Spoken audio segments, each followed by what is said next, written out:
कभी सोचा है कि कुछ ट्रेडर्स बाजार की बड़ी चाल को पहले से कैसे भाप लेते हैं? ये एक कला है, एक विज्ञान है और कभी-कभी एक बहुत बड़ा जाल भी। तो आज हम इसी गुत्थी को सुलझाने वाले हैं। सच में ये तो मिलियन डॉलर सवाल है ना? अगर किसी तरह ये पता चल जाए कि स्टॉक की अगली बड़ी छलांग कब आने वाली है, तो पूरा खेल ही बदल जाएगा। चलिए आज इसी पहेली को समझने की कोशिश करते हैं। तो चलिए शुरू करते हैं हमारे पहले हिस्से से। देखिए, हर ट्रेडर का सपना एक ही होता है, बाजार की अगली बड़ी लहर पर सवार होना। पर सवाल तो वही है कि उस लहर को आने से पहले पहचाना कैसे जाए। और इसी चुनौती से निपटने के लिए ट्रेडर्स के तर्कश में एक बहुत पॉपुलर तीर है, जिसे कहते हैं ब्रेकआउट स्ट्रैटेजी। अब सुनने में तो ये बड़ा सीधा साधा लगता है, पर क्या ये वाकई उतना आसान है? तो ये ब्रेकआउट होता क्या है? देखिए, आइडिया बहुत सिंपल है। जब कोई कीमत अपनी एक तय सीमा को, एक बाउंड्री को तोड़कर बाहर निकलती है, तो ट्रेड में एंट्री ली जाती है। लेकिन यहाँ एक बहुत जरूरी नियम है। जैसा कि ट्रेडिशनली बताता है, किसी भी ट्रेंड लाइन को भरोसेमंद तभी माना जाता है जब कीमत उसे कम से कम 3 बार छूकर वापस आई हो। ये उसकी मजबूती का एक सॉलिड संकेत है। और इसी आइडिया पर बनी है ब्रेक एंड रीटेस्ट स्ट्रैटेजी। जरा सोचिए, कीमत एक दरवाजा तोड़कर बाहर निकलती है, फिर वो वापस आकर दरवाजे को एक बार और छूकर चेक करती है कि क्या ये सच में टूट गया है। और जब वो फिर से आगे बढ़ने लगती है, तब ट्रेडर्स को कंफर्म हो जाता है कि हाँ, ये मूव असली है। और यहीं पर ट्रेडर का अपना स्टाइल, अपना अंदाज सामने आता है। जो एग्रेसिव ट्रेडर हैं, वो तो पहली चिंगारी पर ही कूद पड़ते हैं, जबकि जो ज्यादा कंजर्वेटिव, ज्यादा सतर्क ट्रेडर हैं, वो पूरी तरह आग लगने का इंतजार करते हैं। देखिए, दोनों में से कोई भी तरीका सही या गलत नहीं है, ये बस अपने अपने रिस्क लेने की क्षमता पर निर्भर करता है।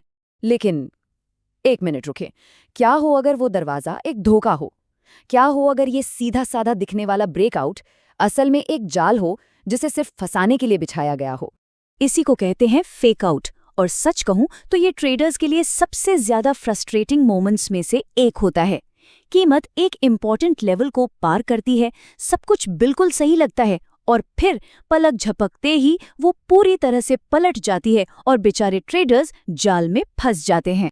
तो सवाल ये है कि ऐसा होता क्यों है?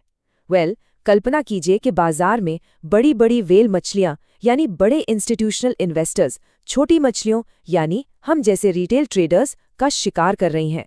वो जानबूझकर कीमत को थोड़ा नीचे धकेलती हैं ताकि छोटी मछलियां घबराकर अपना माल बेच दें। और जैसे ही वो बेचती है, व्हेल कम कीमत पर सब कुछ खरीद लेती है। चालाकी है ना? तो फिर असली और नकली में फर्क कैसे करें? देखिए, इसका एक बहुत बड़ा सुराग है वॉल्यूम में। एक असली मूव में वॉल्यूम तेजी से बढ़ता है, बिल्कुल वैसे ही जैसे किसी पार्टी में म्यूजिक अचानक तेज हो जाए। और एक जाल में वॉल्यूम एकदम शांत रहता है और कीमत अचानक से यू टर्न ले लेती है। तो इस जाल से बचा कैसे जाए? ट्रेडर्स के पास इससे बचने के लिए कुछ बहुत स्मार्ट रणनीतियां और अलग अलग फिलॉसफीज हैं। चलिए जरा उन पर एक नजर डालते हैं। पहला अप्रोच है एक जासूस की तरह। ये वो ट्रेडर्स हैं जो किसी एक सुराग पर भरोसा नहीं करते। नहीं, वो कई सारे सबूत इकट्ठा करते हैं। मतलब अलग अलग इंडिकेटर्स को देखते हैं, सिर्फ ये पक्का करने के लिए कि वो सही रास्ते पर हैं। और ट्रेंड ब्रेकर गाइड के मुताबिक इस जासूसी किट में क्या क्या होता है? इसमें MACD जैसे टूल्स होते हैं जो मोमेंटम को मापते हैं, और मूविंग एवरेज जो औसत कीमत दिखाते हैं। और कमाल की बात यह है कि वो इन सब को अलग अलग टाइम फ्रेम पर देखते हैं, बिल्कुल वैसे ही जैसे कोई जासूस किसी क्राइम सीन को दूर से और पास से हर एंगल से देखता है। लेकिन हर किसी को जासूसी पसंद नहीं आती। कुछ लोग एक स्नाइपर की तरह होते हैं, उन्हें बस एक बिल्कुल साफ और सटीक निशाना चाहिए। उनका मानना है कि इतने सारे शोर में एक ही शक्तिशाली सिग्नल कहीं छिपा होता है। और सुनिए, ये सिर्फ कोई कही सुनी बात नहीं है। एक एकेडमिक रिसर्च पेपर ने इस स्नाइपर वाले अप्रोच को साइंटिफिकली टेस्ट किया। उन्होंने एक ऐसा एल्गोरिदम बनाया जिसका सिर्फ एक काम था, उस एक जादुई सिग्नल को ढूंढना। और जो नतीजे आए वो सच में चौंकाने वाले थे।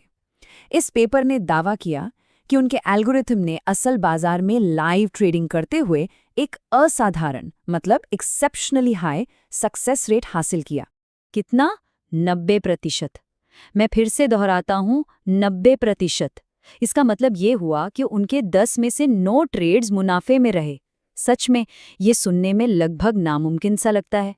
तो आखिर ये जादुई सिग्नल था क्या? कोई बहुत कॉम्प्लेक्स चीज नहीं, बल्कि कुछ बहुत ही सिंपल। ट्रेडिंग वॉल्यूम में अचानक 4 गुना की बढ़ोतरी। रिसर्चर्स ने पाया कि जब इतना सारा पैसा एक साथ बाजार में आता है तो ये लगभग हमेशा एक असली और बहुत ताकतवर मूव का पक्का संकेत होता है। और ये हमें ट्रेडिंग की दुनिया की सबसे बड़ी बहसों में से एक पर ले आता है। आखिर सुने तो किसकी सुने? चार्ट पर बनी लाइनों की, इंडिकेटर्स की चिल्लाहट की, या फिर अपने अंदर की आवाज की? एक खेमा कहता है कि भाई कीमत ही भगवान है, प्राइस एक्शन ही सब कुछ है। रेडिट के एक यूजर के मुताबिक इंडिकेटर्स तो बस कीमत के पीछे पीछे चलते हैं, वो तो बस उस चीज को दिखाते हैं जो पहले ही हो चुकी है।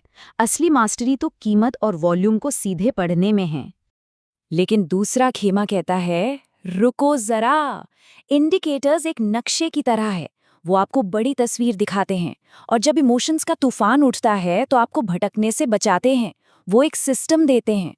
और शायद दिन के आखिर में सबसे बड़ी सच्चाई यही है। रेडिट के एक और यूजर ने इसे बड़े मजेदार ढंग से कहा, अगर चम्मच और कांटे से ट्रेड करके पैसा बनता है तो उसी से करो। मतलब अगर आपका तरीका काम कर रहा है तो इससे कोई फर्क नहीं पड़ता कि वो कितना अजीब है, आखिरकार लक्ष्य तो पैसा कमाना है। तो आज की इस पूरी चर्चा से हमने क्या सीखा? यही कि ट्रेडिंग में कोई एक जादुई छड़ी नहीं होती। सफलता का असली राज है कन्फर्मेशन, पुष्टि। चाहे आप एक जासूस की तरह कई सबूत इकट्ठे करें या एक स्नाइपर की तरह एक सटीक संकेत का इंतजार करें, सबसे जरूरी बात एक ही है, छलांग लगाने से पहले ठीक से देखो। तो अब ये सवाल सबके लिए है, जब एक ब्रेकआउट होता है तो सबसे महत्वपूर्ण सिग्नल कहाँ होता है? क्या वो चार्ट पर है, डेटा के अंदर है, या फिर ट्रेडर की अपनी सोच, अपनी फिलॉसफी में है? इस सवाल का जवाब ही किसी की भी ट्रेडिंग यात्रा को तय करता है। सोचने वाली बात है ना?